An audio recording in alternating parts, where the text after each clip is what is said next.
a esto que nos falta, y luego pues en la hora que sigue hablaríamos sobre los árabes y el Imperio Carolingio. Bien chicos, entonces vamos a empezar. Muy bien, nosotros ya hemos estudiado a los bárbaros, ¿sí? Que van a enfrentarse a los romanos entre los siglos 4 y 5, a unos romanos ya debilitados, a unos romanos ya sin las tropas suficientes para hacer frente pues a los numerosos guerreros bárbaros. Cuando hablábamos de los bárbaros, decíamos que hay que diferenciar a los bárbaros de Germania, los germanos, es decir, las tribus francas, ¿no? Los sajones, los anglos, etcétera, y bárbaros asiáticos, los hunos. Estos bárbaros van a atacar entonces al Imperio Romano o a los imperios romanos, porque en el año 395 el Imperio Romano se había dividido en dos, el Imperio de Occidente y el Imperio de Oriente, división hecha por el emperador Teodosio, recordamos. Muy bien, los germanos, decíamos, fueron presionados por los hunos, y de esa manera los germanos van a atacar y van a ocupar los territorios del Imperio de Occidente. Y los hunos presionaron al Imperio de Oriente. Pero estos evitaron ser destruidos, pagándole pues buena cantidad de oro a los hunos. ¿Ya? Pero Roma va a caer.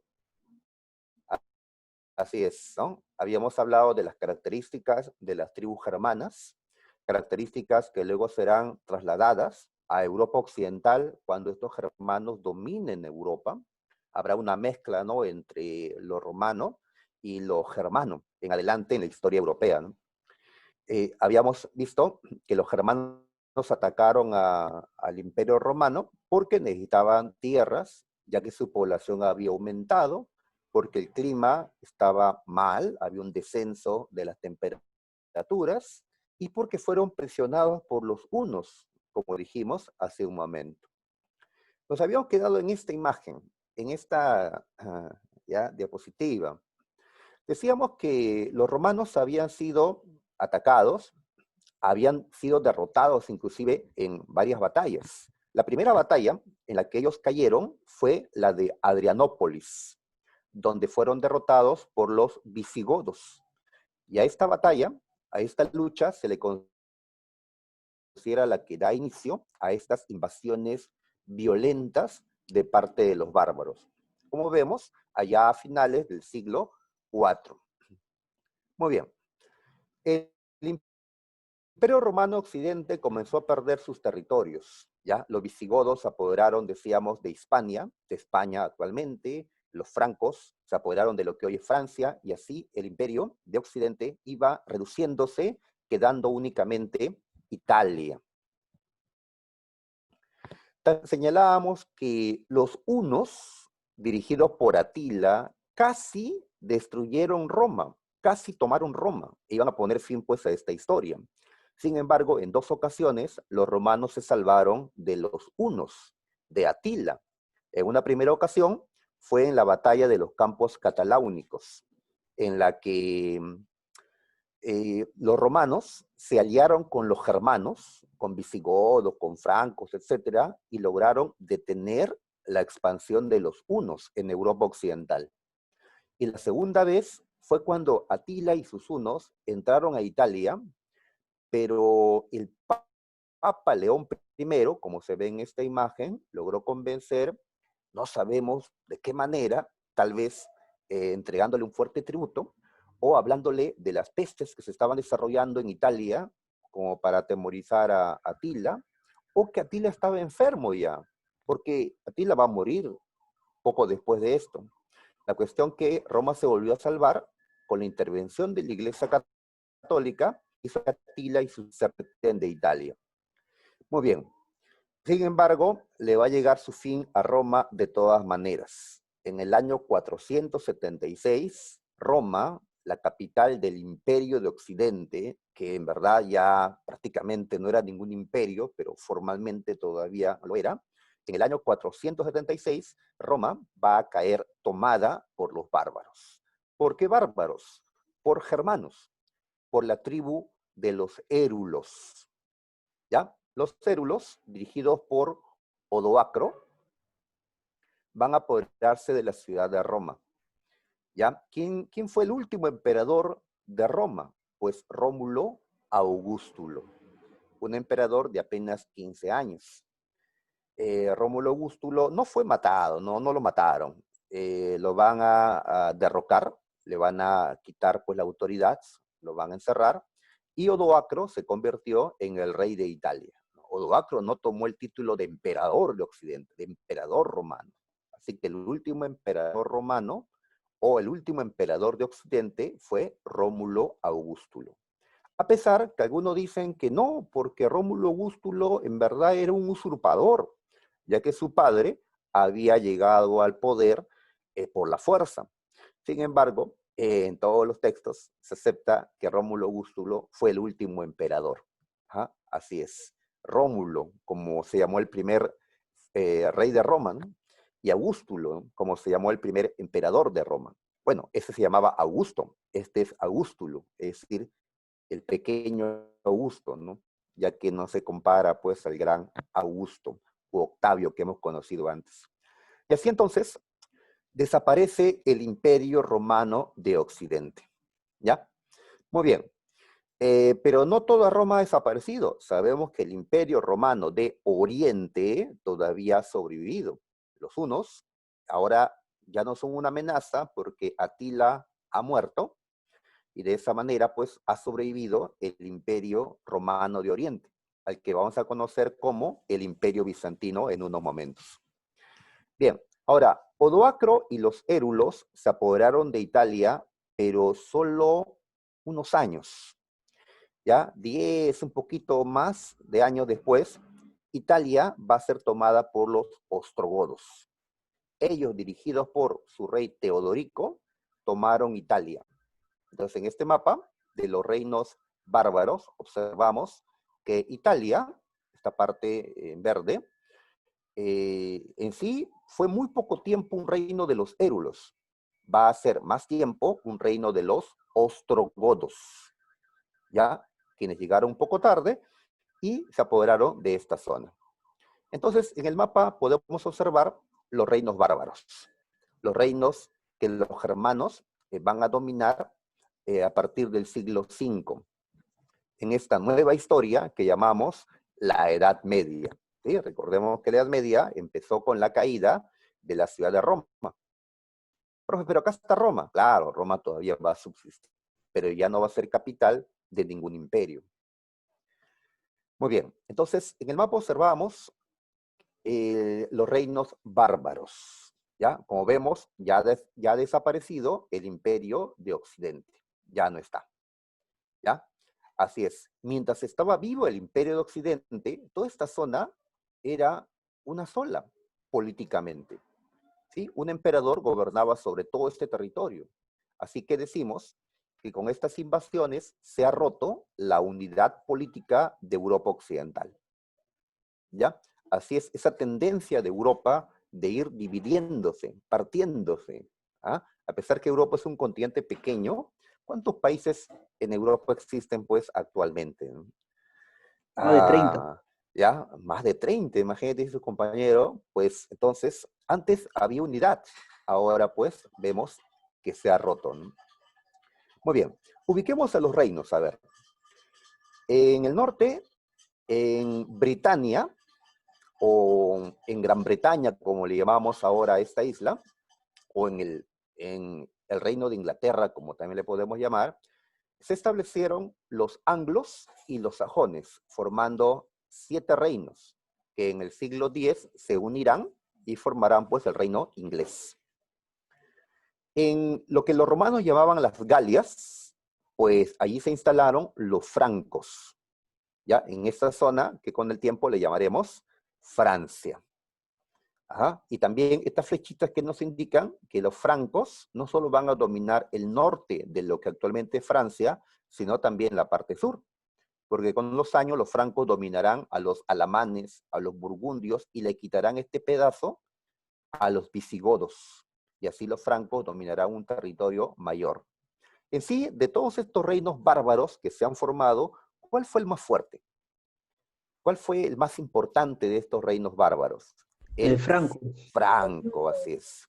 Tanto así que hablaremos, ojalá el tiempo no lo dé, del Imperio Carolingio, obra justamente de los francos cuando conquistaron ya un territorio más grande de Europa, ¿no? Bien, también tenemos a los visigodos, ¿sí? Que fueron los primeros en invadir, ¿no?, estas tierras romanas. Los visigodos dominaron, como vemos, la península ibérica, entre Portugal, España, aunque también dominaron un pedazo de Francia que luego perderán ante los francos. También están los suevos, al norte de esta península ibérica, aunque con el tiempo los suevos serán dominados por los visigodos. Allá están comparando a los francos con los incas. Claro, así es, los incas no tuvieron rivales en América del Sur en su tiempo. Bueno, después ya los españoles fueron superiores, ¿no? Pero en su tiempo los incas no tenían rivales. Así como, pues, los estudiantes, ¿no?, de este ciclo, pues, ojalá, ojalá. Muy bien, entonces ahí vemos a los diferentes reinos bárbaros. Ah, y falta uno, el de los vándalos, ¿ya? Que ocuparon, como vemos, tierras en el norte de África. ¿Ya? Acá recordamos que daba una poderosa ciudad de la antigüedad, Cartago, ¿sí? Cartago. Así que en la ex Cartago, o en los países actuales de Túnez, Argelia, se desarrolló pues este reino vándalo, ¿ya? Muy bien, entonces recordemos la ubicación de estos reinos y qué es lo que han dejado, ¿no? Una Europa dividida, una Europa ahora con otras costumbres, ¿sí? Con, bueno, una cultura distinta, la cultura bárbara que se ha impuesto en esta Europa occidental, ¿no? Bueno, también en el norte de África. ¿Ya? Aunque lo romano no ha muerto completamente, ¿no? Aún está allí, ya aún está allí. Más bien va a haber una mezcla entre lo romano y lo germano en esta historia de Europa occidental. Con el tiempo lo romano terminará pesando más, sobre todo en la parte sur de Europa. En la parte norte lo germano va a terminar pesando más. Además, ha sobrevivido otra cosa aquí en Europa occidental, la Iglesia Católica, que sigue en Roma. Y ahora la tarea de la Iglesia Católica será convertir a estos bárbaros en católicos, en cristianos, así como lo hizo con los romanos años atrás. Y la Iglesia Católica va a mantener viva la cultura clásica, la cultura de los griegos y romanos, frente a la cultura bárbara que estos hombres pues impusieron. Muy bien, entonces tenemos otra consecuencia, es que recuerdan, mientras los romanos tenían una economía urbana, los bárbaros tenían una economía rural. Así que lo rural se va a imponer en esta historia de la Edad Media que está empezando. Y esto será un factor importante para hablar más adelante del sistema feudal, que se va a desarrollar, en efecto, en el campo, ¿no? Ya, muy bien, listo. También en cuestión del idioma, va a haber pues una mezcla, ¿no?, entre el latín, entre las lenguas germanas, surgiendo pues nuevas lenguas con el tiempo, ¿no?, las romances. Listo, vamos a dejar entonces así. Chao, Imperio de Occidente. Ahora hablaremos del Imperio Romano de Oriente, conocido como el Imperio Bizantino, en esta Edad Media que estamos iniciando. Y como una imagen de introducción, pues estamos observando por aquí una maravilla que construyeron los bizantinos. Esto queda en Constantinopla, su capital, hoy Estambul, Turquía. Esto pues es la mayor obra arquitectónica de los bizantinos. Ahí está, ¿no? Que en ese tiempo fue una basílica católica. Ajá, ya con los años, a partir del siglo XV, va a ser una mezquita, es decir, un templo musulmán. Actualmente ya es un museo. Cuando Ok, vayan a ¿con qué Turquía. es el Imperio Bizantino? Perdón, perdón. ¿Con qué es el Imperio Bizantino? Ah, ya, ¿por qué bizantino? Ah, ya. En sí, el nombre inicial era Imperio Romano de Oriente. Y en efecto, muchos le siguen llamando romano porque ellos son los herederos del Imperio Romano. Sin embargo, con el tiempo, lo griego pesó más en el imperio que lo romano. ¿Ya? Es decir, la población que vivía en Constantinopla y alrededores era una población griega mayoritariamente. Hablaban griego. Descendientes, pues recuerdan, de los atenienses y los demás griegos de la antigüedad. Y esta ciudad de Constantinopla tenía otro nombre, un nombre griego, que es el de Bizancio. ¿Ya? Muy bien. Entonces llegó un tiempo en que el imperio romano va a ser, digamos, va a volver a sus raíces griegas, de tal manera que más que un imperio romano, parecía un imperio griego, ya que el griego se impuso como lengua oficial. Los emperadores se hicieron llamar basileos, como le llamaban a los reyes de Grecia antiguamente. Así que por eso, por esta mayor herencia griega, es que se ha preferido llamarle Imperio Bizantino, ¿ya? Por Bizancio, el nombre griego de esta ciudad. Pero pueden seguir llamándole Imperio Romano de Oriente, ya, sin embargo, se prefiere, así se ve en los exámenes de admisión, la utilización de Imperio Bizantino. Ok, entonces vamos a avanzar. El Imperio Bizantino nació en el año 395, año en que Teodosio partió al Imperio Romano en dos, Occidente y Oriente. Así que con esa partición nació este Imperio Bizantino o Imperio de Oriente. Y como vemos, tuvo una duración muy extensa, muy larga, hasta 1453. Así que si comparamos al Imperio de Occidente con este, el Imperio de Occidente cayó en el año 476, o sea que duró unos 80 años nada más. En cambio, el Imperio Bizantino duró más de 1000 años.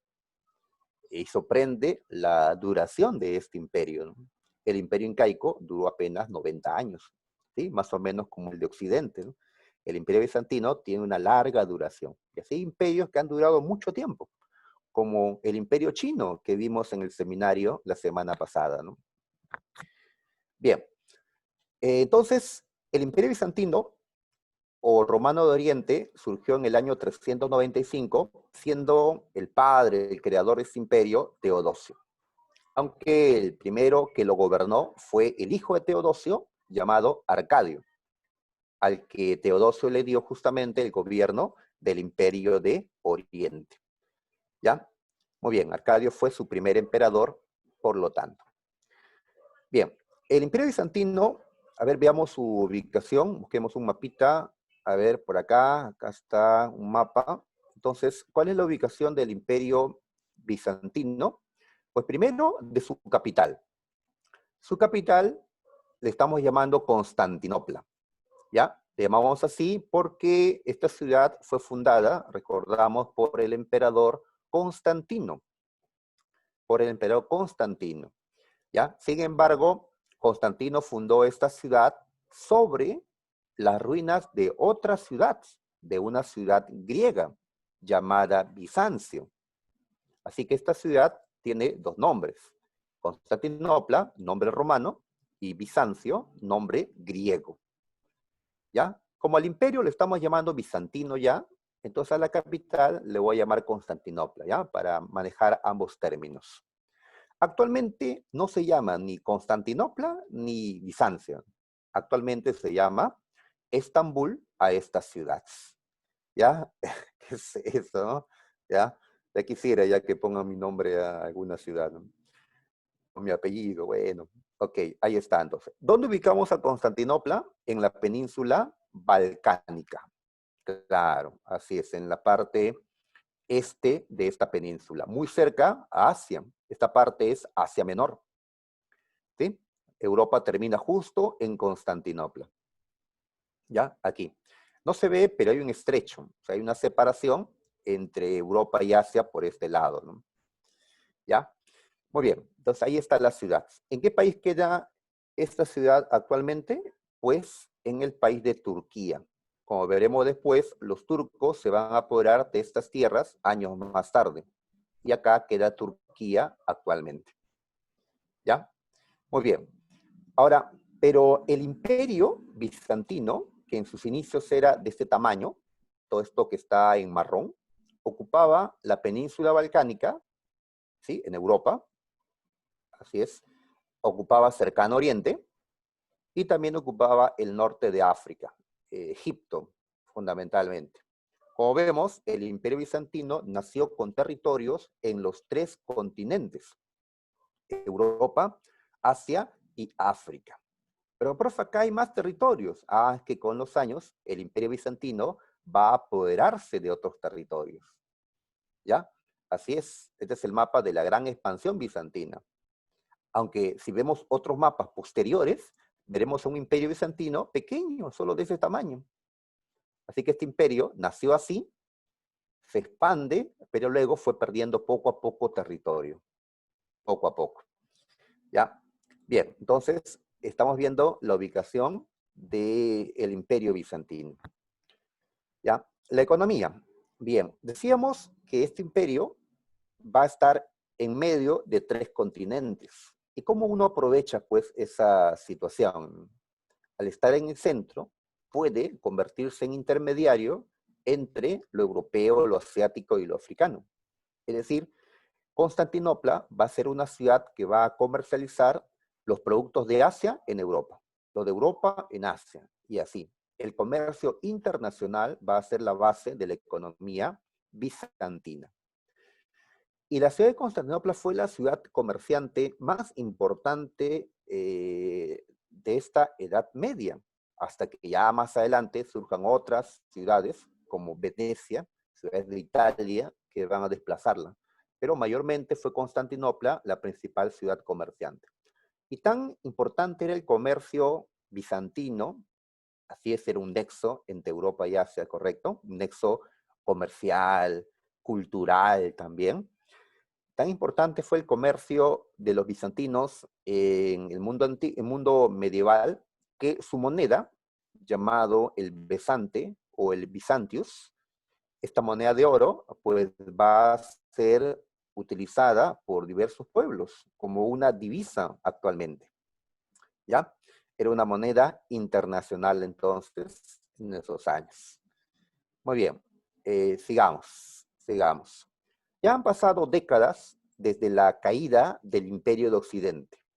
Estamos ubicándonos en el siglo VI, ¿ya? Muy bien. ¿Por qué nos ubicamos en ese tiempo? Porque allí estuvo el emperador más importante de Constantinopla, llamado Justiniano, ¿ya? Justiniano.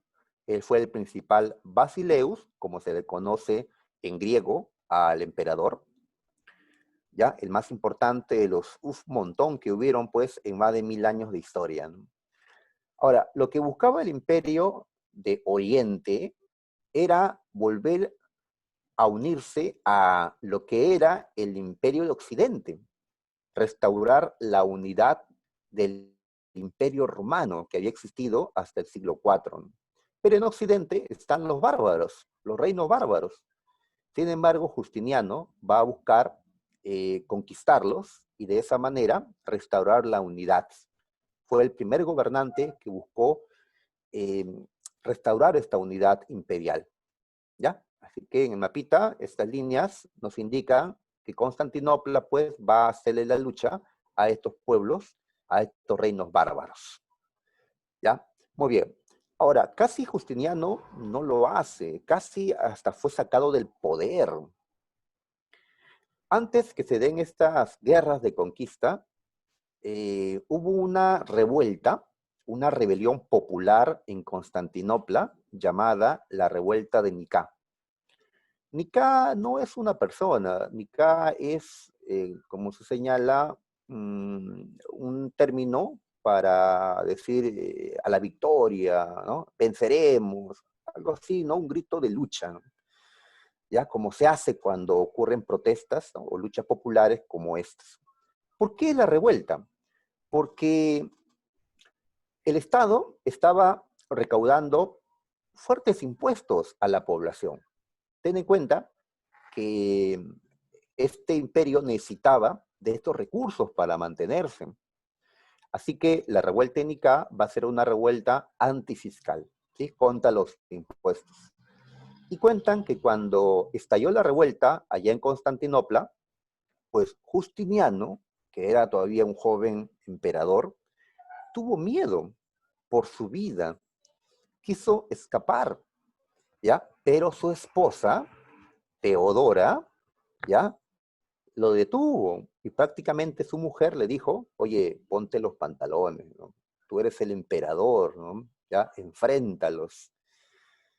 Muy bien, entonces Justiniano enfrentó la revuelta y salió pues victorioso. Ajá. Así que destacamos a su esposa como, digamos, su brazo derecho de este Justiniano. ¿Ya? Sí, pues, así es, ¿ya? Teodora, una mujer inteligente, muy hermosa, dicen, que pues fue la esposa de él, ¿ya? Bueno, en ese tiempo, en verdad, no usaban pantalones, pues, ni varones ni mujeres tampoco, ¿no? Dicen que era pisado, bueno, un poquito, ¿ya? En todo caso, dicen que detrás de un gran hombre siempre hay una gran mujer, ¿no? En este caso, detrás de Justiniano estuvo Teodora. Ahora, también recordamos que Teodora no tuvo una vida muy moderada, digamos. Cuando ella era joven, era una plebeya, ella pues ejerció inclusive la prostitución. Cuando Justiniano la conoce, bueno, ya no, ya se había retirado, digamos, ¿no? Pero su belleza de todas maneras atrajo, y su inteligencia, claro, ¿no? Atrajo a Justiniano, ¿no? Bien, entonces Teodora pasó de ser prostituta a emperatriz. Y después de su muerte va a ser convertida en santa. ¿Qué tal cambio, no? Bien, entonces, ahora sí, firme en el poder, Justiniano va a realizar pues sus guerras de conquista. ¿Quiénes van a caer ante Justiniano? Pues tenemos los vándalos, ¿sí? En el norte de África. Otro que va a caer es el de los ostrogodos en Italia. Para esto, Justiniano también contó con el apoyo de grandes generales como Belisario y Narcés. Y claro, los consejos de Teodora. El otro reino al que también atacó fue al reino visigodo, ¿ya? Visigodo, al cual parte de sus territorios en el sur, pero no logró conquistar, ¿no?, completamente al reino visigodo. Al reino franco ni lo tocó. Muy bien, entonces tenemos allí la expansión. Pero no fue suficiente, ¿no? ¿No crees que faltó más? Sí, pues, pero hubieron problemas que obligaron a Justiniano a detener la expansión. Además, todo esto es muy costoso, ¿ya? Mientras más guerra, ¿no?, haya, más impuestos hay que cobrar, más revueltas populares podrían producirse. Esto fue muy costoso para el emperador. Además, que también costaba las obras arquitectónicas que estaba realizando, ¿sí? Como esto, que se construía a la par de las guerras. Y esto fue también muy costoso, ¿no? Pero también destacamos otra cosa que ocurrió en Constantinopla, una peste, una pandemia, ¿ya? Ajá, comparándolo a lo que estamos viviendo nosotros.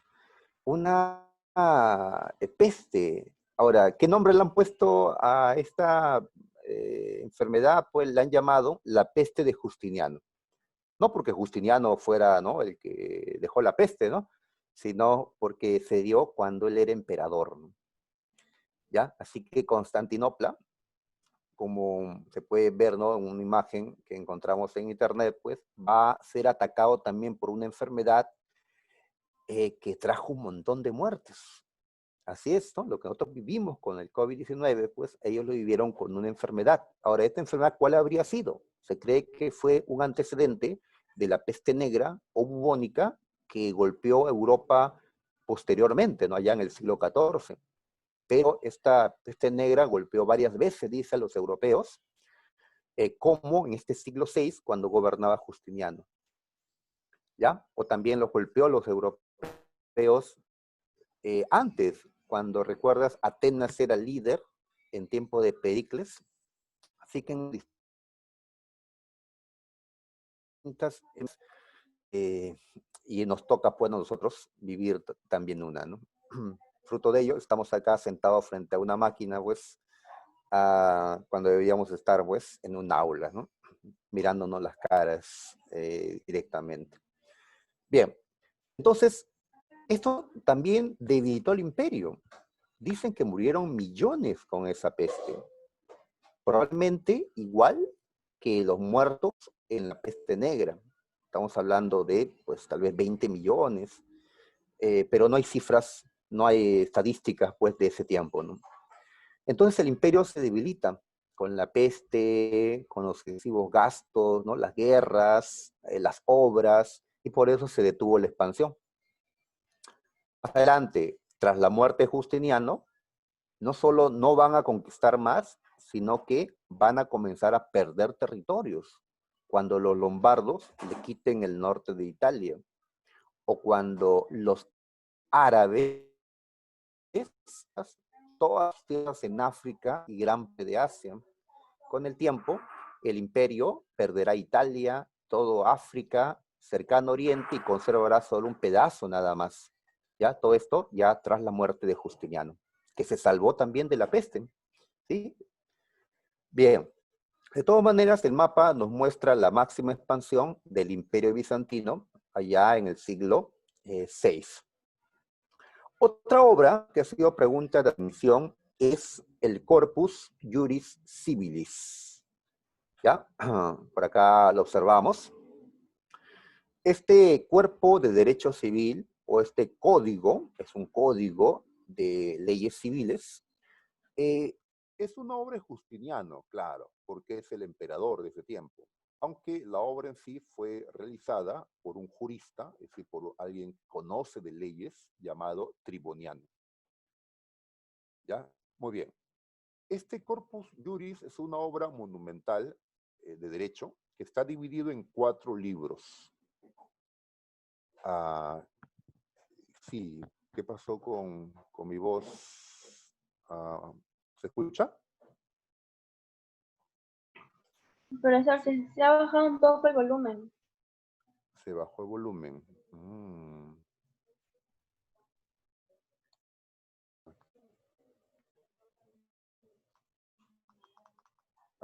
¿Qué tal se me escucha ahora? ¿Ahora qué tal? Uy.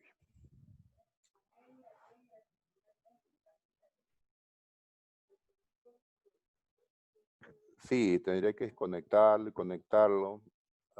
Si se me escucha para poder continuar. Sí, profesor, se escucha mejor ahora.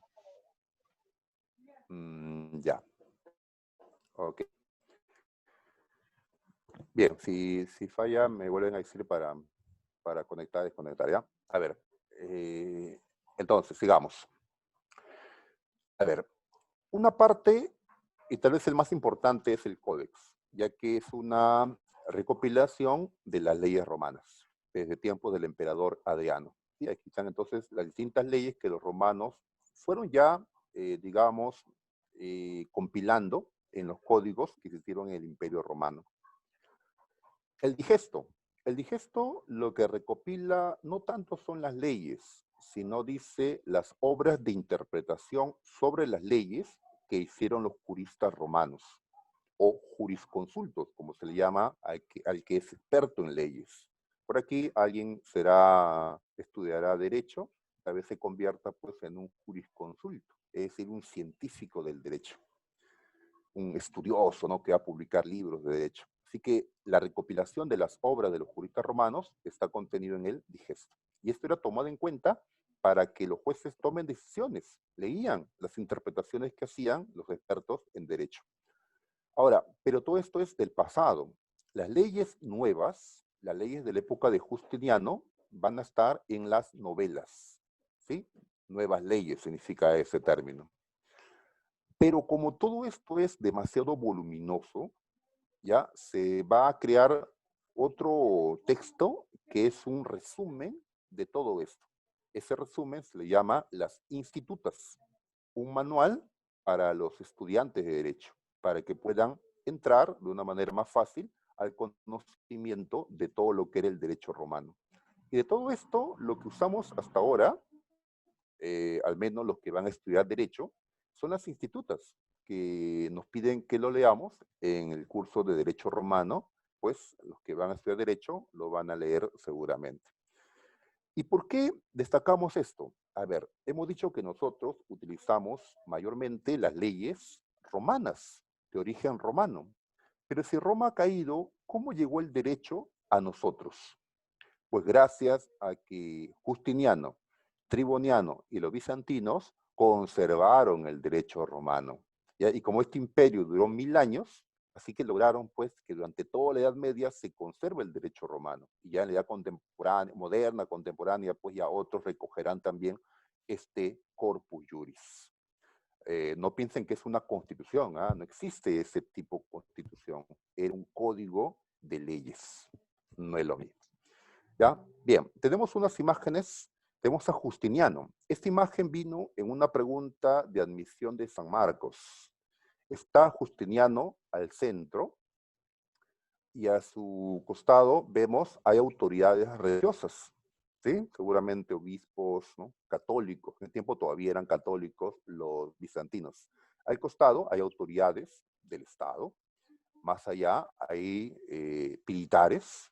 Entonces, el que un gobernante pose junto con autoridades religiosas, políticas, militares, pues ¿qué quiere mostrar? Pues su poder, ¿no? Su autoridad.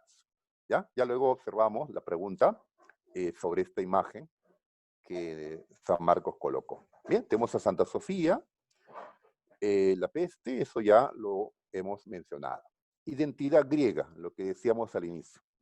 Es cierto, ellos son los herederos del Imperio Romano. Sin embargo, lo griego terminó pesando más. Sobre todo a partir del siglo VII, cuando gobernó el emperador Heraclio, quien estableció que el griego, y ya no el latín, va a ser la lengua oficial del Imperio Bizantino. Y por eso preferimos llamarle ya un imperio griego o bizantino que un imperio romano. ¿Ya? Bien. Además, a partir de ese momento, los emperadores utilizaron el título de Basilius o Basileus, como se dice en griego, al gobernante, y no el de imperator o emperador, que es de origen romano, ¿no? Muy bien. También hay una organización administrativa. El imperio fue dividido en temas, provincias, ¿ya? El imperio bizantino estuvo enfrentado por buen tiempo a sus enemigos de Asia, los persas, enemigos antes del imperio romano. Ya no eran los persas de la antigüedad, los llamados aqueménidas, estos eran los persas sasánidas, otros persas. Bueno, persas al fin y al cabo, ¿no? Muy bien. Los bizantinos lograron rechazar a los persas, ¿ya? Pero esa larga guerra debilitó de todas maneras a los bizantinos. Y cuando los árabes cuando árabes que estaban por acá irrumpen, se enfrentan a persas y a bizantinos, justamente los dos reinos que estaban enfrentados por años. Y así los árabes pudieron derrotarlos, ¿ya? Aprovechando la debilidad de persas y bizantinos por pues su guerra, ¿no? ¿Ya? Así que Heraclio no pudo detener a los árabes. Y poco a poco los árabes le irán quitando a los bizantinos grandes territorios, como veremos en un momento, ¿no? Bien, así vaya perdiendo territorio, el imperio bizantino duró muchos siglos, más que el imperio árabe, más que el imperio de Occidente, que el imperio carolingio, etcétera, ¿no? Ya fue un imperio de más de 1000 años. ¿Por qué duró tanto? Nos preguntó una ocasión la Universidad de San Marcos. Uno dice la ubicación geográfica. Aquí me refiero a la ubicación de la capital, de Constantinopla. Como dijimos, la mejor está separada de Asia por un estrecho, por un angosto mar. ¿Y qué ocurre? Que podía defenderse fácilmente debido a que tenía una excelente marina de guerra. Esta marina de guerra usaba lo que se le conoce como el fuego griego, una sustancia, algo así como utilizar un lanzallamas en el siglo XX, utilizado contra los barcos enemigos. Recuerda que los barcos son de madera. Y este fuego griego, esta sustancia que utilizaban, inclusive prendía sobre el agua. Así que tenían una fuerte defensa marítima y así Constantinopla no podía ser tomada desde el mar. Tenía que ser tomada desde tierra. Pero ¿qué ocurre? Que Constantinopla está defendida por montañas, cordilleras, ya que los Balcanes es un territorio muy accidentado, y Apá tenía murallas muy altas de defensa que hacían casi posible tomar la ciudad, ¿ya? Al final, ¿qué va a pasar con Constantinopla? ¿Fue tomada por tierra o por mar, muchachos? ¿Ah? Los que saben la calle de Constantinopla.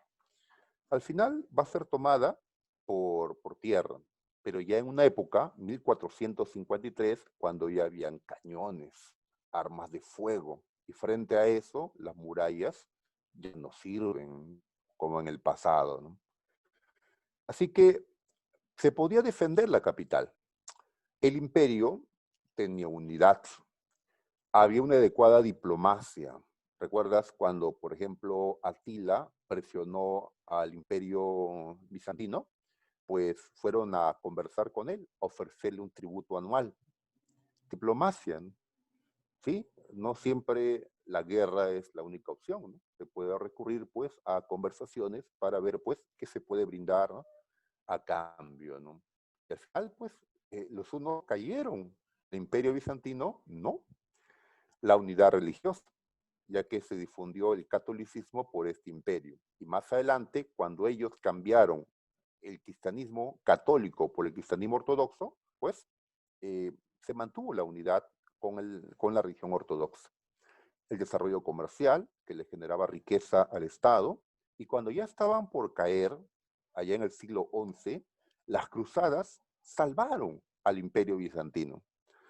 Las cruzadas son guerras por las que los europeos de Occidente fueron a pelear contra un pueblo asiático que casi estaba por derrotar a los bizantinos, el pueblo turco. Así que gracias a que otros europeos pelearon contra los turcos, el imperio bizantino logró mantenerse todavía unos siglos más. Acá tenemos la imagen de Teodora para observar también un arte en la cual sobresalieron los bizantinos. Ya mosaicos, ¿sí? ¿Ves cómo unido estos pedazos de vidrio, ¿no? De colores para poder formar esta imagen? Pues los mosaicos, ¿ya? A ver, veamos ya lo último me parece. A ver, cultura. Los bizantinos son herederos de culturas europeas, como la cultura griega, la cultura romana, pero también asimilaron parte de la cultura de pueblos orientales, ¿sí? Asiáticos, africanos. Así que son una cultura síntesis de muchas otras. Muy bien. Claro que lo griego pesó más. Y en segundo lugar, lo romano. ¿Sí? Bien, por otro lado, mientras en Europa Occidental la cultura clásica, la cultura greco-romana o grecolatina decayó considerablemente por, ¿no?, el dominio bárbaro, en Oriente, donde está el Imperio Bizantino, la cultura clásica se conservó, ¿ya? Así que ellos guardaban en sus bibliotecas los libros, las obras escritas, ¿no?, a mano por hombres pues, del pasado, ¿no?, por filósofos, ¿no?, literatos, juristas, científicos, etc. Así que una importancia cultural de ellos el haber conservado la cultura antigua. Por eso se le ha llamado los bibliotecarios del mundo antiguo a estos bizantinos. Conservaron también el griego, ¿sí? El latín también, bueno, pero el latín será conocido también en Europa Occidental. Ya hemos hablado de Santa Sofía, esta gran basílica, los mosaicos también, ¿no? Cómo decoraron sus templos. Bien, en el aspecto religioso destacamos la lucha que poco a poco va a llegar a una ruptura entre la iglesia de Constantinopla y la iglesia de Roma. ¿Ya? A ver, ¿cómo es esto? A ver, todos bueno, todavía los bárbaros estaban siendo convertidos, pero el catolicismo se encontraba también en el Imperio Bizantino. Pero su jefe, el Papa, que está en Roma, ¿ya? Y acá en el Imperio Bizantino se recaudan diezmos, los diezmos tienen que ser enviados pues a Roma, ¿no? Entonces, una persona ajena al imperio, un papa, tenía gran influencia sobre el Imperio Bizantino. Esto no fue del lado de los emperadores bizantinos. Y señalamos que en el siglo VIII se produjo la querella iconoclasta. Icono, como sabemos, es imagen. Querella es un pleito. La querella iconoclasta es un conflicto por las imágenes o ídolos religiosos. ¿Qué pasa? A ver, en ese tiempo, siglo VIII, ellos están en guerra contra los musulmanes, contra los árabes. Y los árabes son radicalmente opuestos a las imágenes o ídolos. Ellos no quieren saber nada con las imágenes, pero la Iglesia Católica tenía imágenes en templos, cosa que encolerizaba a los musulmanes. Entonces, sea por influencia de los musulmanes, o sea porque leían ellos en parte de la Biblia, ¿no?, que las imágenes no deben ser utilizados, en Constantinopla aparecen los iconoclastas, aquellos que van a destruir las imágenes, ¿ya? Pero esto generó la protesta de Roma, de otros católicos, los iconódulos, les han llamado así, que van a ser los defensores de las imágenes. ¿Sí? Hasta el día de hoy, pues, cuando vemos que, por ejemplo, sea la procesión del Señor de los Milagros, donde llevan una imagen, pues hay muchos fervorosos creyentes católicos que lo acompañan, pero también hay otros que critican, mira cómo llevan una imagen, ¿no?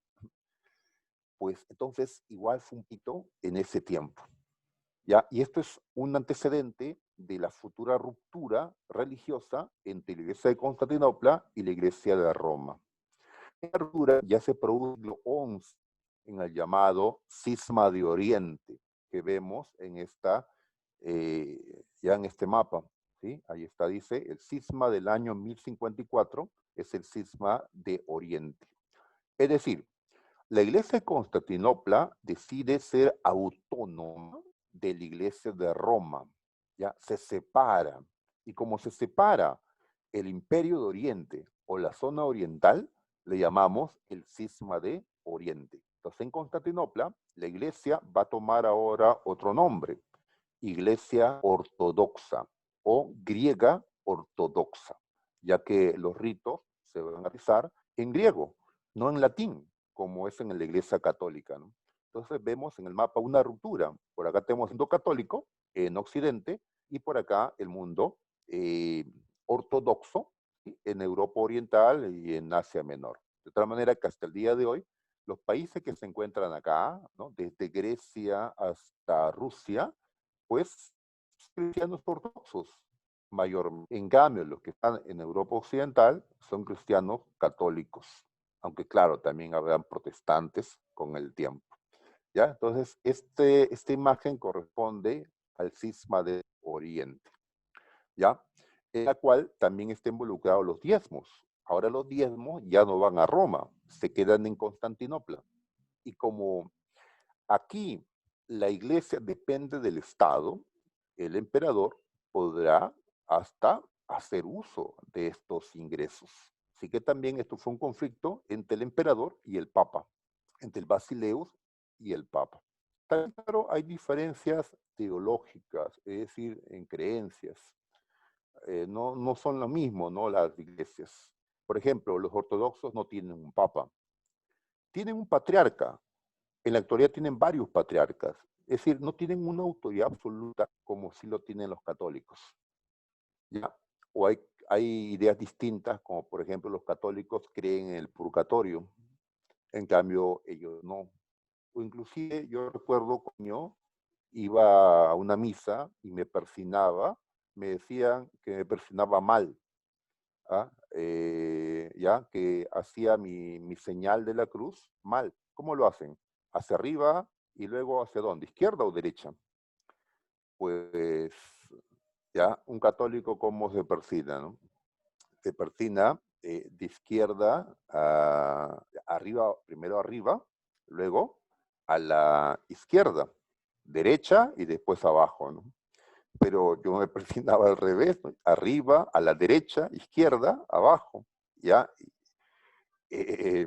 No, con el brazo derecho hacia arriba, luego hacia la izquierda, lo hace un católico. En cambio, un ortodoxo lo hace arriba y luego a la derecha y después a la izquierda. Entonces, hasta en cositas así, encontramos diferencias entre estos cristianos, católicos y ortodoxos. ¿Ya? Como también que si eres un sacerdote común allá en la iglesia ortodoxa, no necesitas, es decir, la castidad. En cambio, en la iglesia católica, así seas un simple, ¿no? Cura, tienes que ser célibe, casto, ¿no? Bien, entonces vamos a terminar esto, ¿ya? Y vamos a pasar a ver, pues, los temas que siguen, ¿no? Y vamos a hacerlo, pues, inmediatamente por el tiempo, ¿ya? Entonces tenemos ahora a los árabes. Muy bien. En esta primera imagen observamos, pues, una ciudad, la ciudad sagrada de los árabes. ¿Cómo se llama este lugar? Bueno, la ciudad se llama La Meca. Y aquí vemos, pues, diferentes templos. Hay un montón de fieles que se reúnen en torno a una construcción de forma cúbica conocida como la Kaaba, ¿no? Así que tenemos ya esto como introducción para hablar de los árabes. Muy bien, ubiquemos a los árabes. Ya, aquí vemos en color verde una península que llamamos pues Arábiga o simplemente Arabia. Mejor veamos en otro mapa. A ver, por acá. Acá lo vemos mejor. Así es. Como vemos, Arabia, esta parte naranjada, fuerte, se encuentra dentro de Cercano Oriente. Cercano Oriente es una región del continente asiático. Entonces, los árabes vivieron en Cercano Oriente, en esta península rodeada por el Golfo Pérsico, el Mar de Arabia, más al sur está el Océano Índico, y por acá el Mar Rojo. ¿Ya? Esto es Arabia. Actualmente aquí quedan varios países árabes, como Arabia Saudita, ¿sí? Pero también está Yemen, Emiratos Árabes, Qatar, donde va a ser el Mundial, ¿no? Así que tenemos varios estados árabes ya por aquí actualmente. ¿Cuál destacamos? Destacamos Arabia Saudita, porque allí ubicamos a las ciudades de la Meca y Medina actualmente, que fueron las ciudades más importantes de Arabia en esta historia de la Edad Media. Muy bien, ¿cómo es el territorio árabe? Pues es un territorio desértico, lo cual imposibilitó el desarrollo de la agricultura, excepto en la parte de acá. Ahora vamos mejor al mapa, al inicial. ¿Ya? A ver, en esta parte de acá, en la zona central y occidental, conocida como Hijaz o el Hedjaz, aquí sí hay algunas lluvias, aquí sí hay agua, ¿ya? En esta parte, ¿no? De tal manera que mientras los árabes fueron seminómadas en la mayor parte de esta península, por la falta de agua, porque no practicaban agricultura en sí, vemos que en esta zona sí los árabes van a tener ciudades y van a ser sedentarios, ¿ya? Y fue en esta zona de Hijaz donde se levantaron las dos ciudades más importantes de los árabes, la Meca y Medina. que originalmente se llamaba Yatrib. ¿Está bien? Entonces hay que diferenciar a los árabes sedentarios, que se encuentran acá y van a ser la cabeza de los árabes con el tiempo, de otros árabes que eran seminómadas. A esos seminómadas vamos a llamarle con el nombre beduinos. Beduinos, ¿ya? Como en esta imagen, ¿sí? Vemos un beduino con su camello, ¿no? Su familia, pues en el desierto, ¿ya? Ahí están. Muy bien. ¿Listo? Entonces, ya sabemos cuáles fueron las ciudades más importantes de los árabes en ese entonces. Que su economía no fue una economía agrícola. Conocen la agricultura, pero esta no puede desarrollarse por la cuestión geográfica. Entonces, ¿a qué se dedicaron? Pues tuvieron ganadería, tuvieron pues ¿no? Animales, cerdos, tuvieron, aunque con el tiempo la carne será prohibida de este animal, ovejas, etcétera, y sobre todo comercio internacional. Estas líneas que vemos en el mapa, ¿qué nos indican? Rutas de comercio, ¿sí? Recuerdas que desde el lejano oriente se transportaba la seda, ¿sí? ¿Recuerdas las rutas de la seda? ¿Ah? ¿Recuerdas el seminario de China? También la ruta de las especias que pasaba por el Mar Rojo, por donde se transportaban la pimienta, el comino, etcétera, de la India hacia Europa. ¿Y por dónde pasaban? Por acá también, por el Mar Rojo. Como esta era una zona de comercio, entonces la Meca y Medina lograron crecer como ciudades comerciantes. Así que ellos también fueron importantes en lo que es el comercio internacional. Los árabes eran otros intermediarios entre Oriente y Occidente, como lo fueron los bizantinos. Y ellos pues son asiáticos. Muy bien, listo. A ver, sigamos. Los árabes son un pueblo muy patriarcal, es decir, donde la autoridad recae fuertemente en el varón. Y esto se observa, por ejemplo, en la permisión de la poliginia, es decir, la poligamia para el varón. ¿Ya? Dice la religión, permite la religión de los árabes, permiten las leyes de los árabes que un árabe se case varias veces. Inclusive en el Corán, el libro sagrado de los musulmanes, ahí está escrito de que se permiten 4 esposas. 4 esposas, muchachos. Eso hasta el día de hoy está permitido en el mundo árabe. ¿Ah? ¿Motivo para ir a vivir allá, tal vez? No, no, no. ¿Qué injusticia dirán las mujeres? ¿Qué machistas dirán, no? Y en efecto, así es. ¿Ya? Así es. Ahora, pero el Corán también establece ciertas limitaciones. ¿En qué sentido? A ver, te casaste con una mujer. Así es. ¿Ya? Tienes que mantenerla. En ese tiempo, la mujer no podía ni trabajar ni estudiar. Así que ella y los hijos que va a tener contigo, tú tienes que asumirlos. ¿Ya? Ah, tampoco, tampoco. ¿Está bien?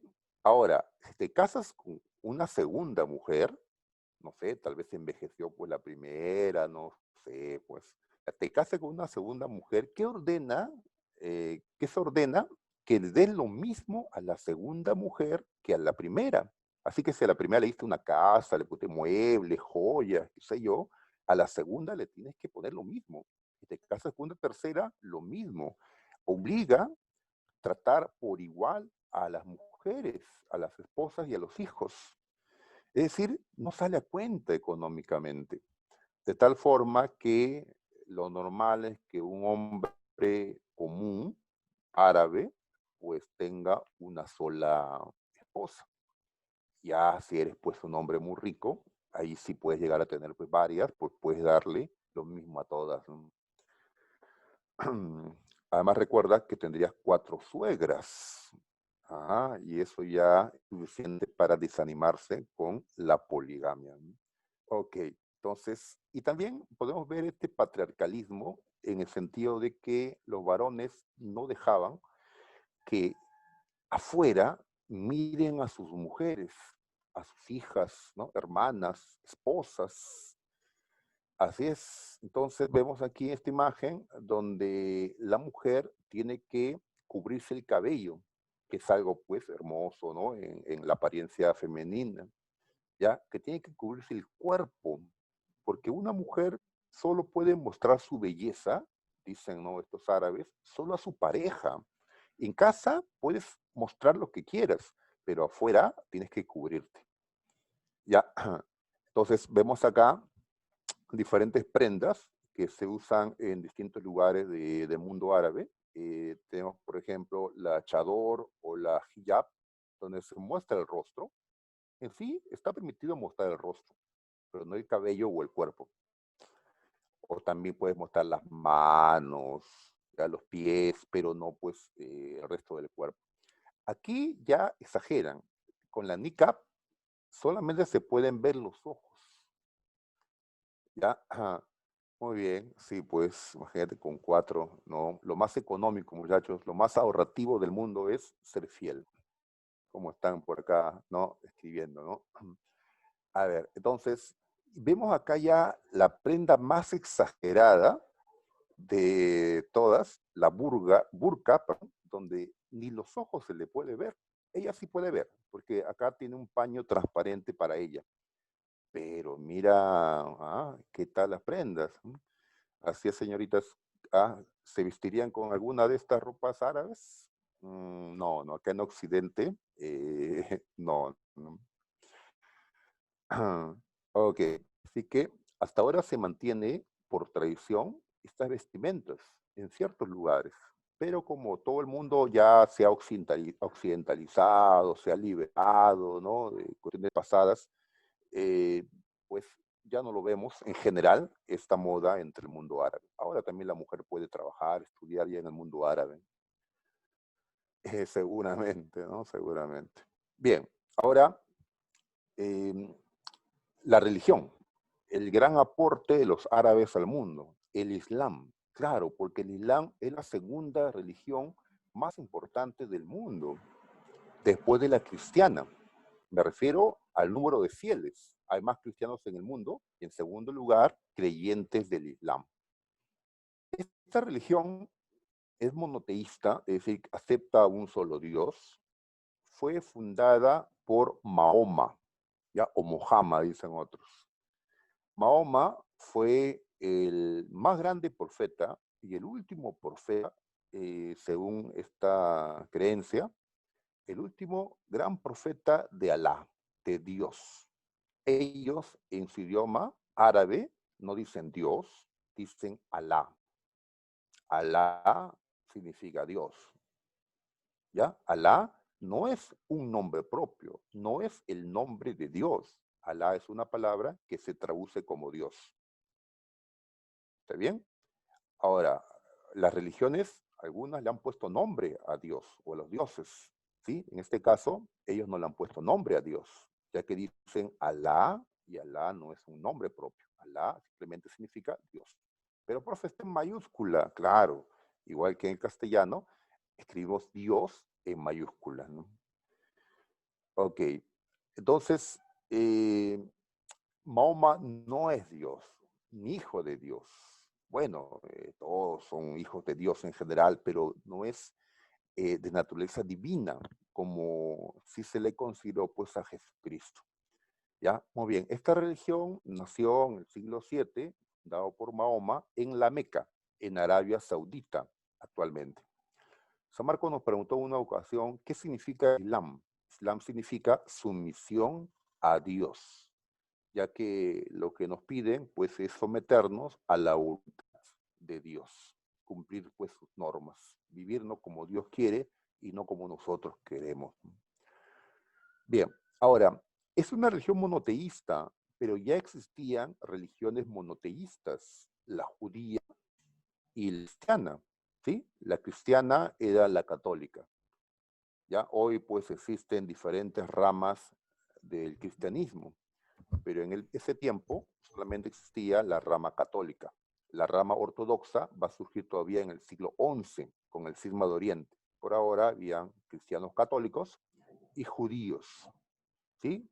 Los judíos tampoco aceptan que Jesús sea el Mesías, el Salvador o Dios. Los judíos solamente aceptan al Dios Padre, a Yahvé o Jehová. Los cristianos aceptan, pues, ¿no? Al Padre, Hijo y Espíritu Santo. Bien, entonces ya habían dos religiones monoteístas. Muy bien, entonces el Islam surge influenciado por estas dos religiones, sobre todo por el judaísmo, porque ellos comparten el Antiguo Testamento. Estos hombres del Islam también aceptan a Adán, a Moisés, a Abraham, etcétera, pero no aceptan a Jesucristo. Bueno, lo aceptan como un profeta inferior a Mahoma. Lo aceptan como un hombre bueno, ¿no? Un hombre digno no de seguir, ya, pero no aceptan el concepto de que Jesús sea Dios. Eso no lo aceptan. Como los judíos tampoco lo aceptan. Así que hay más influencia judía que cristiana en el Islam. Sin embargo, considero yo que a quien le rezan los judíos, a quien le rezan los cristianos y a quien le rezan los musulmanes del Islam, es el mismo Dios. Es el mismo Dios. Sin embargo, pues son religiones diferentes. Son maneras de acercarse a Dios o de interpretar las cosas distintas, ¿no? Son doctrinas diferentes, ¿no? Pero se trata del mismo Dios, ¿no? Ellos dicen, ¿no? Alá es el Dios de Abraham, es el Dios, ¿no? De Moisés. Jesús, pues, hablaba también, ¿no? Como su padre, ¿no? Sobre el mismo, ¿no? Bien, a los seguidores del Islam se les llama musulmanes. Musulmanes. Ahora, no vas a pensar que los árabes son los únicos musulmanes. No, con el tiempo los árabes logran que otros pueblos no árabes se conviertan en musulmanes. ¿Sí? Pueblos de África, de Asia, se van a convertir a esta religión y serán musulmanes. Así que no es lo mismo decir árabe que musulmán. Árabe corresponde a un pueblo con ciertas características de idioma, ¿no? Hablan árabe, de costumbres étnicas, y el término musulmán se refiere a los creyentes de esta religión. Así que puede ser musulmán y no ser árabe. O puede ser árabe y no ser musulmán, porque hay árabes que son cristianos, ¿sí? O son ateos, ¿no? ¿Ya? Entonces, no es lo mismo. Muy bien. A todos los musulmanes se les llama, o a la comunidad de todos ellos, se les llama la Umma. Y tienen como texto sagrado el Corán. ¿Sí? El Corán. Ahí está, ¿no? El Corán contiene lo que predicó Mahoma. ¿Y qué es lo que predicó Mahoma? Pues Mahoma dice que cierto día se le presentó ante él un arcángel, ¿ya? Como en esta imagen, el arcángel Gabriel. Aquí vemos a Gabriel, que es el mismo que se le presentó a María a decirle que está embarazada de Jesús, ¿no? Esperaba a Jesús. El mismo dice que se le presentó a Mahoma. Y Gabriel, por encargo de Alá, le reveló la verdad. Hay un solo Dios, ¿sí? Alá, ¿no? Así que esta religión del Islam es una religión revelada, ¿ya? Es decir, se basa en lo que Dios, a través de este arcángel, le transmitió a los hombres, igual que el cristianismo, ¿no? Jesús nos transmitió, pues, la verdad, ¿no? Siendo Dios. Hay otras religiones que no son reveladas, ¿no? Esta sí, esta sí. Muy bien, entonces tenemos ya que eso que ahora Mahoma va a predicar, pues va a estar contenido en el Corán, que no lo escribió Mahoma, ¿no? Así como Jesús no escribió el Nuevo Testamento, ¿no? Sino que sus discípulos fueron recordando lo que él predicaba, esto se fue escribiendo, se fue recopilando, Y así va a nacer el Corán, como también ha nacido la Biblia de la misma manera, ¿no? Listo, entonces es un texto sagrado porque contiene las palabras de Mahoma, que son las palabras de Alá, transmitidas a través del arcángel Gabriel. Bien, sigamos.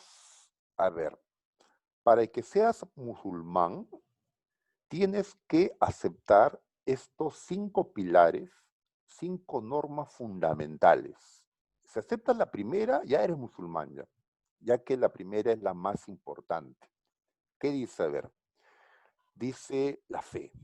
Es decir, tienes que aceptar a Alá, ¿ya?, como Dios. ¿Ya? Así es.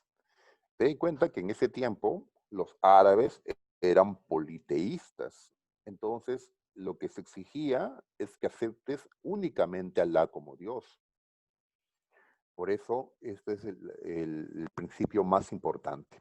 ¿Y cómo crees en Alá? Pues creyendo en Mahoma, ya que él está transmitiendo lo que supuestamente Alá le reveló.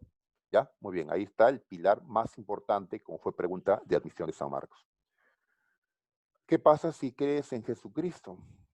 Pues vas en contra de esta norma musulmana.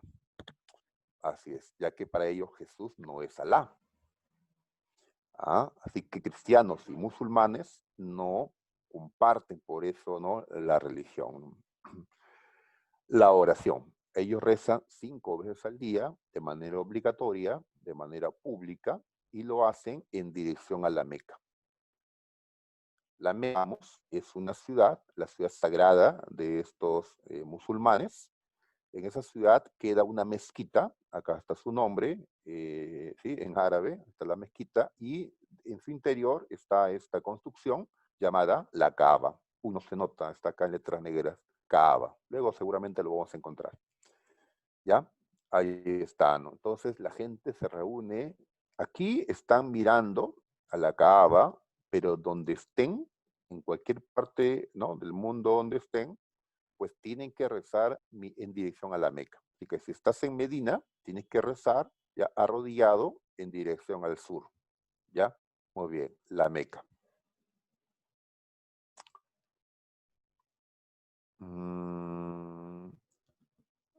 Ya están el Ramadán. Ya llegamos a eso. ¿Qué más dice? La peregrinación. Así es, hay que ir a la Meca por lo menos una vez en la vida. Por eso las multitudes que se reúnen en la Meca, cumpliendo este pilar. Por la pandemia, este año pues no se ha podido hacer esto. El ayuno, así es, el ayuno, ya en el mes del Ramadán. Ellos tienen un calendario diferente, los nombres de los meses son distintos. Uno de ellos pues es el Ramadán. Ya, un mes de 30 días, y en ese mes tienen que guardar ayuno. Ya, por acá están anotando en el chat en qué mes del año es. Claro, ahí han encontrado una. Así es. Como ves, ahí en la respuesta, ¿qué ocurre? Que no coincide un mes musulmán con un mes católico. ¿Ya? Entonces no puedo decir, el Ramadán corresponde a abril o corresponde a mayo o a junio, ya que los calendarios son diferentes. Ellos usan un calendario lunar, nosotros un calendario solar. El calendario de ellos tiene menos días, así que no es una coincidencia. Por eso, en la respuesta de abril al 11 de mayo. ¿Está bien? Entonces, está en medio de 2 meses. Esto quiere decir que ya terminó el Ramadán para ellos. El próximo año tendrán que hacerlo, pues, seguramente, tal vez todo el mes de abril, ¿no? O algo así. ¿Ya? Entonces, no hay una correspondencia. Muy bien, pues, ¿qué decimos? Que durante el Ramadán tienen que guardar ayuno. En las noches, ¿cómo es esto? No en las noches. Es decir, durante el día no pueden comer ni beber nada, nada. Pero durante la noche y hasta antes que amanezca, sí pueden comer verduras y pueden beber, ¿no? Solo agua, no otro tipo de bebidas. Y así se tienen que mantener 30 días, ¿ya? O sea, sí comen, pero pues en las noches. A carne sí no pueden comer. No pueden tomar bebidas alcohólicas, no pueden hacer fiestas, no pueden tener relaciones sexuales, 30 días, ¿ya? Todos los años, lo cual es pues difícil, ¿no? Muy bien, tenemos también la limosna. ¿Mm? Hay limosna voluntaria y también obligatoria, es decir, un diezmo en comparación a los católicos. Muy bien, la yihad no es uno de los 5 pilares, pero se le destaca de todas maneras como una obligación también de los musulmanes. Ahora, podemos entender la yihad de 2 formas. Ellos dicen que la yihad es una lucha interna, una guerra pero interna, ¿ya? Porque hay tentaciones, ¿sí? Pecado, es una lucha por mantenerse puros, por mantenerse, ¿no? Con Alá. Pero hay otra manera de interpretar la yihad, que es como lo ven los occidentales, o sea, los europeos, los cristianos, o los americanos, nosotros. Entender que la yihad es una guerra, pero una guerra externa, es una guerra, ¿no? Contra aquellos que no creen en el Islam. Una guerra santa es como lo tomamos acá desde Occidente, a la yihad, que implica pues violencia, ¿no? Así es, por eso hasta el día de hoy se le llama yihadistas aquellos que ejercen la violencia en nombre pues de esta religión, como el llamado Estado Islámico, que hemos escuchado pues en los últimos años, o Al-Qaeda, el que estrelló unos aviones contra las Torres Gemelas en Nueva York. A ellos se les llama yihadistas por practicar una guerra santa, una violencia en nombre de Alá. ¿Ya? Ok, entonces hay maneras de entender esta yihad.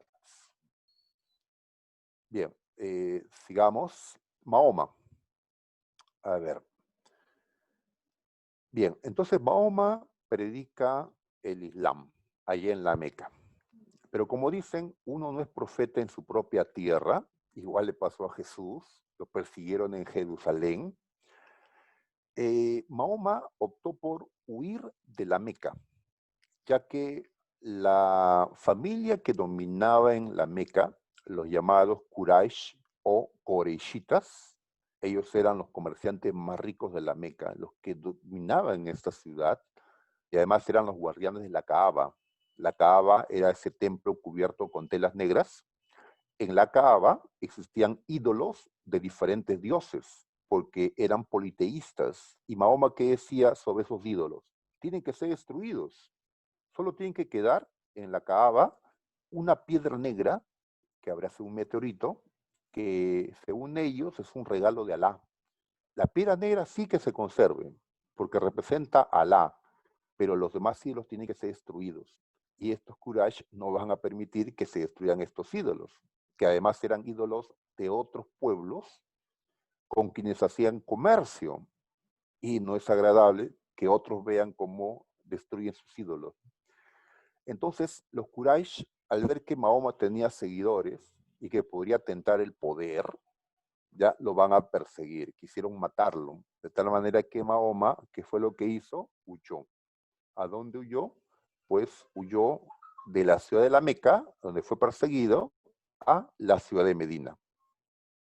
A esta huida se le conoce como Égira, Égira, ¿ya?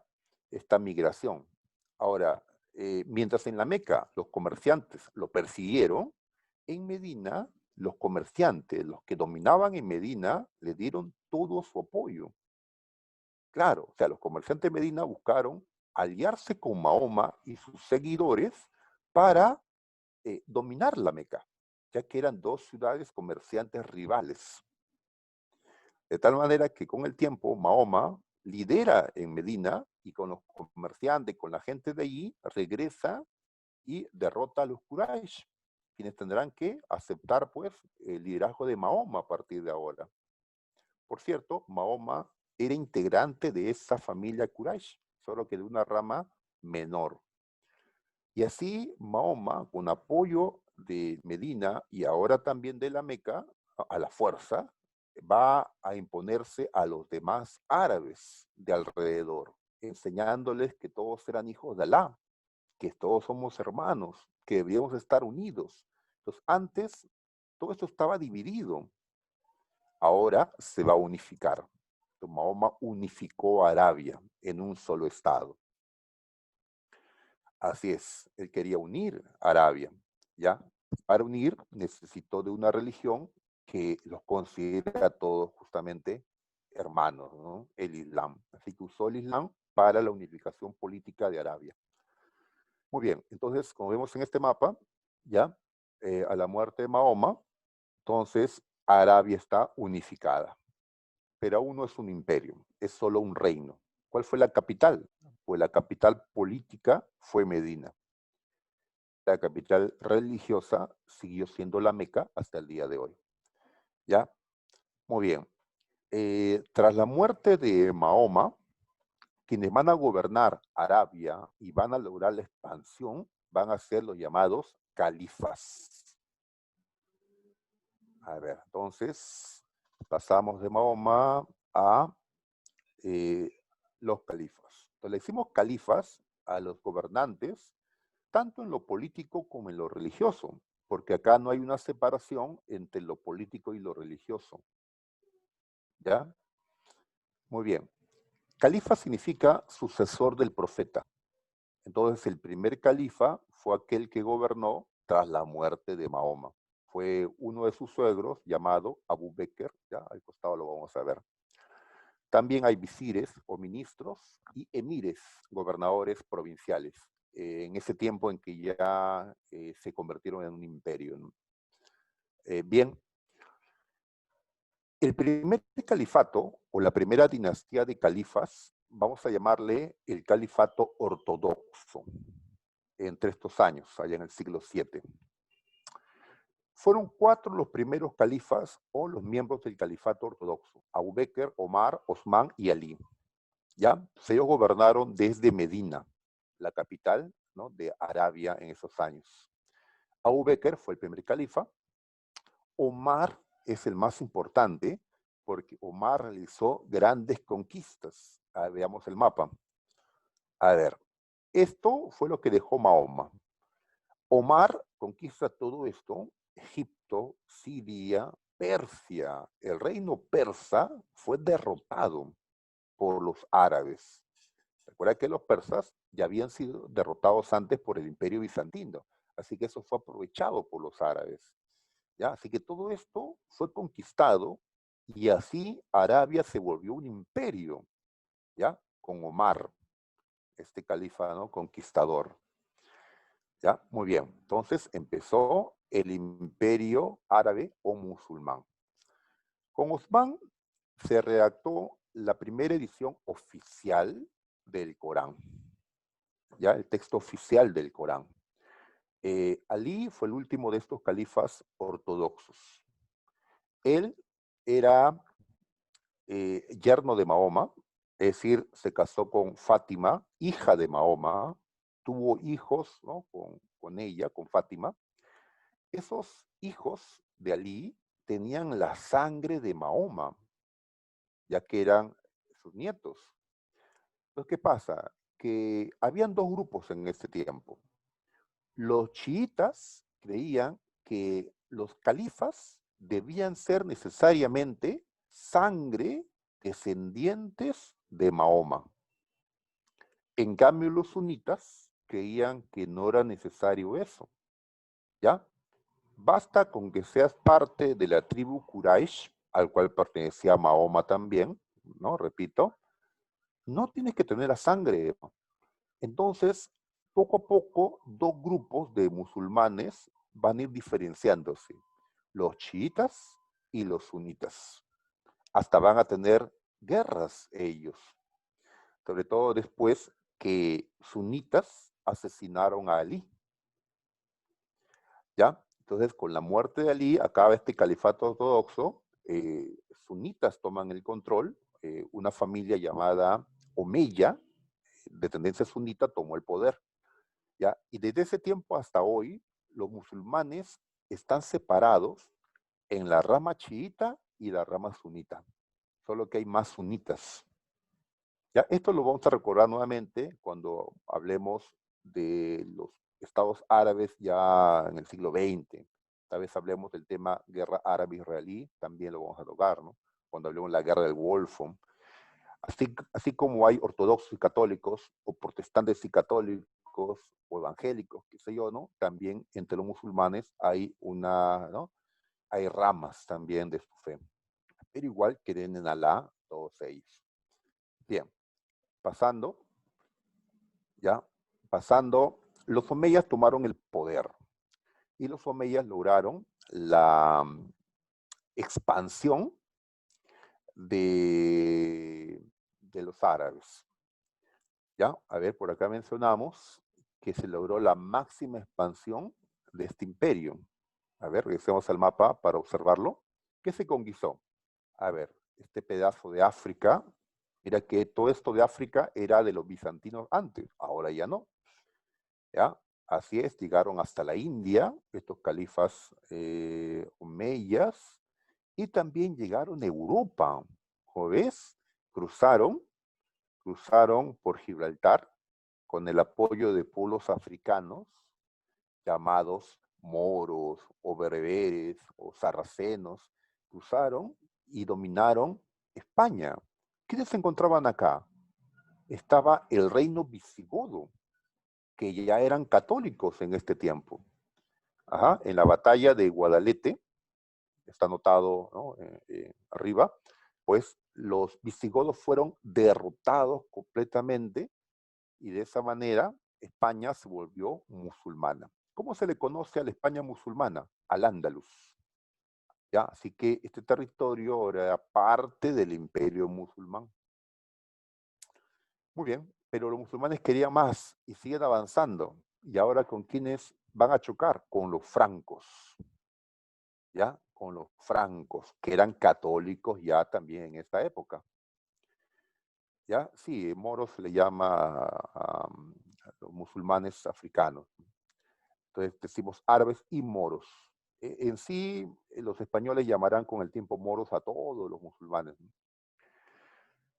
Decíamos entonces que ellos atacaron al reino franco, pero los francos son los que podrán detenerlos, como se ve en el mapa. Así que los omeyas no pudieron seguir extendiendo su religión y su dominio por Europa. Y por este lado, ¿quiénes lograron evitar que sigan avanzando los musulmanes? El imperio bizantino. Perdió un montón de tierras del imperio bizantino, pero acá ¿ya? Se quedaron los bizantinos. No avanzarán. Jerusalén, la ciudad sagrada de los cristianos, ya había caído en manos de los musulmanes, ya en este tiempo, ¿no? Bien, muchachos, entonces ahí están los omeyas. ¿Qué más? Los omeyas fueron sacados del poder por los abasidas o abasíes. Esta es la tercera dinastía. Con ellos ya no se dio la expansión. Ahora había que disfrutar todo lo que se tenía y como fue una época de riquezas, pues va a producirse el auge cultural.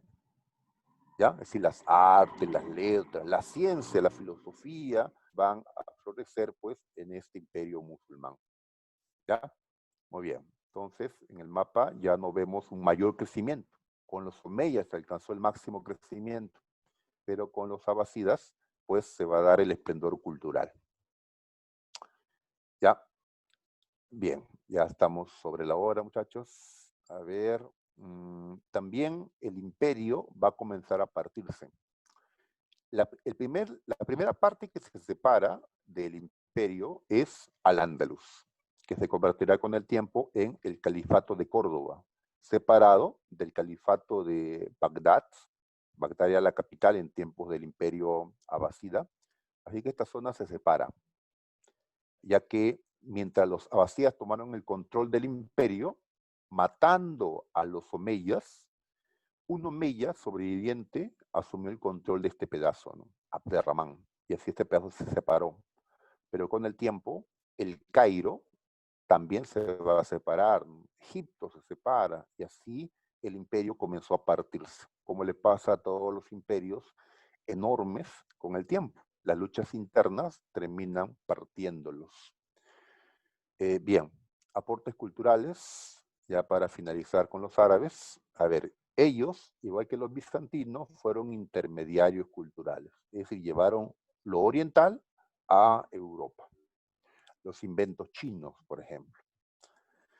El álgebra, esta rama de la matemática, pues lo desarrollaron los árabes. Ajá, los árabes, así es. Igüe seguramente es un apellido árabe, ¿no? Por algo, supongo, ¿no? Los números. En el seminario dijimos que los números que usamos hasta hoy son de origen de la India, ¿ya? Sin embargo, los árabes lo llevaron a Europa y por eso el nombre números arábigos. La alquimia, es decir, aquellas investigaciones que darán lugar a la química posteriormente, como cuando buscaban la piedra filosofal, aquella que convertía el plomo en oro o brindaba juventud eterna, los alquimistas, ¿no?, musulmanes, ya seguramente, ¿no?, trajo la medicina, también hubo desarrollo, ¿ya? Ellos recopilaban recetas medicinales, ellos hacían operaciones de catarata en los ojos, pues oftalmología. Tenemos acá un médico importante, Avicenas, que también fue un estudioso de Aristóteles, como lo fue Averroes, un hombre que estudió Aristóteles. Se conoce a Aristóteles por este hombre, un musulmán, no un europeo, en sus comentarios a Aristóteles. Tenían otro calendario.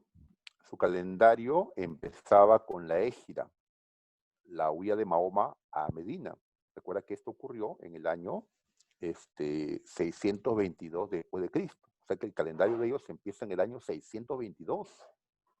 Ya actualmente me parece que ellos están en el año 1441, pasando para 1442. Nosotros estamos en el 2020, ¿ya? Porque el calendario es diferente. Construcciones, pues mezquitas, es decir, templos para Alá, como la mezquita de Córdoba, que acá vemos su interior. En cambio, los alcázares eran palacios para los califas, como este alcázar de Segovia en España. ¿Por qué construcciones en España? ¿Y por qué no en Inglaterra, en Alemania? Porque España fue un territorio dominado por los musulmanes por siglos. Así que ahí se puede observar no solo construcciones, sino también gente que cree en Alá en España. A pesar de toda la persecución católica, pues aún existe. También están las alcazabas, ciudades fortificadas, ¿ya? Por acá vemos, también en Granada, España, una alcazaba, una ciudad fortificada, como también madrazas, que eran centros de estudios básicos y superiores. Para el mundo oriental, la alcazaba es el origen de la universidad. Para los occidentales, no, ellos no lo aceptan. Y como no pueden representar a Alá, lo que está prohibida de la idolatría, no pueden representar al hombre, ¿ya? Entonces, ¿cómo decoraban sus construcciones? Como vemos acá, esta alcazaba, pues hacen diferentes figuras para embellecer ¿no?, esta entrada, ¿no? Así que tenemos motivos geométricos, mayormente, arabescos, estas figuras que asemejan hojas o flores, y también caligrafía. Escribían pues artísticamente, ¿no? Y así se embellecían sus construcciones.